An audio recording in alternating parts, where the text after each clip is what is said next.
नमस्कार दोस्तों, मेरा नाम है काजल और हम आपके लिए मजेदार कहानियां लाते रहते हैं।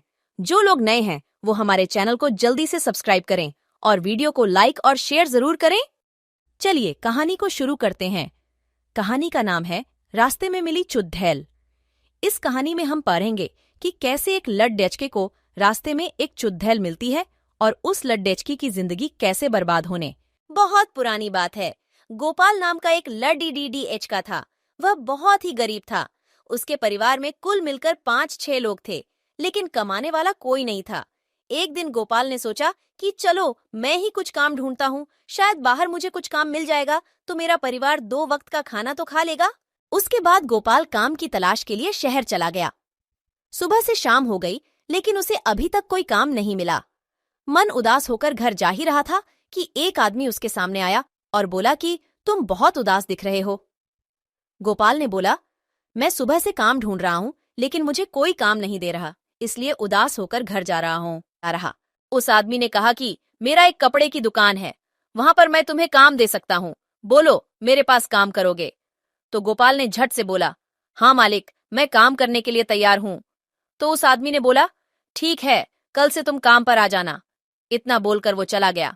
गोपाल बहुत खुश हो गया और अपने घर चला गया। घर जाने के बाद अपने परिवार वालों से बताया कि मुझे काम मिल गया, तो घर वाले भी बहुत खुश हो गए।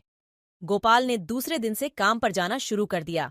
उसके घर से दुकान लगभग 10 किलोमीटर की दूरी पर था। उसके पास कोई साधन नहीं था, इसलिए वह घर से सुबह निकलता था तो वापस घर आते आते उसे रात हो जाती थी। रोज का उसका ऐसा ही चलता था। एक दिन गोपाल जब दुकान से घर जा रहा था तो उसने देखा कि रास्ते में एक बहुत सुंदर लड़डीडीएच खद्दे थी। उसके बहुत लंबे लंबे बाल थे, आंखें भी बहुत बड़ी बड़ी थीं और कपड़े भी बहुत सुंदर पहनी थीं।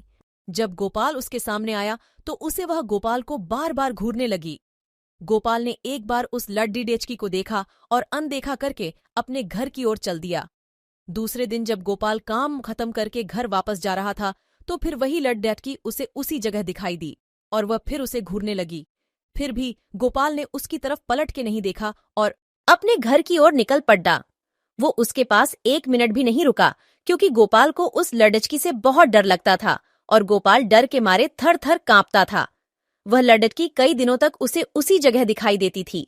एक दिन वह लड़डीडीएचकी दिखाई नहीं दी। गोपाल ने इधर उधर देखा, लेकिन कहीं नहीं दिखी। वह सोच में पड़ीडीडीएच गया और मन ही मन में बोला कि ऐसा क्या हुआ कि वह लड़डीडीएचकी आज नहीं आई। फिर वह अपने घर की ओर निकल गया। 1 महीने बाद उसके घर पर एक चिट्ठी आई। गोपाल ने चिट्ठी को खोला और देखा तो उसमें एक लड़डीडीएचकी का नाम लिखा हुआ था और वो नाम था रानी। उसमें से एक फोटो निकली थी जो कि उस रास्ते वाली लड़डीडीएचकी से हूबरू मिलती थी। गोपाल ने डर गया कि उसको मेरे घर का पता कैसे मिला। उस चिट्ठी में लिखा हुआ था कि कल जब तुम दुकान से निकलोगे तो जहां पर मैं खड्डीडी रहती हूँ वहां पर मेरा इंतजार करना। गोपाल उसके दूसरे दिन अपना काम खत्म करके दुकान से निकलकर उसी जगह पर पहुंच गया जहां वह लड़की खद्दीठी रहती थी। वहां पर पहुंच के देखा तो वो लड़की वहां पर थी ही नहीं।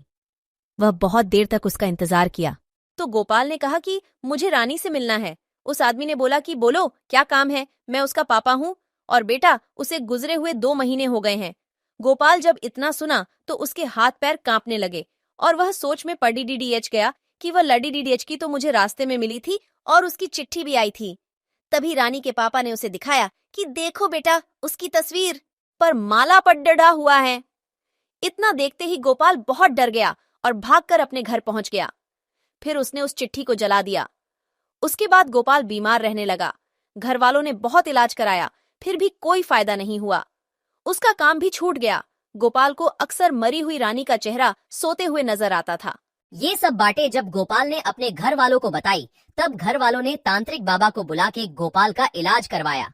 उसके बाद गोपाल ठीक हुआ। दोस्तों, कहानी पसंद आए तो लाइक और चैनल को सब्सक्राइब जरूर करें ताकि हमारी आने वाली वीडियो आप तक पहुंच सके। मिलते हैं अगले वीडियो में।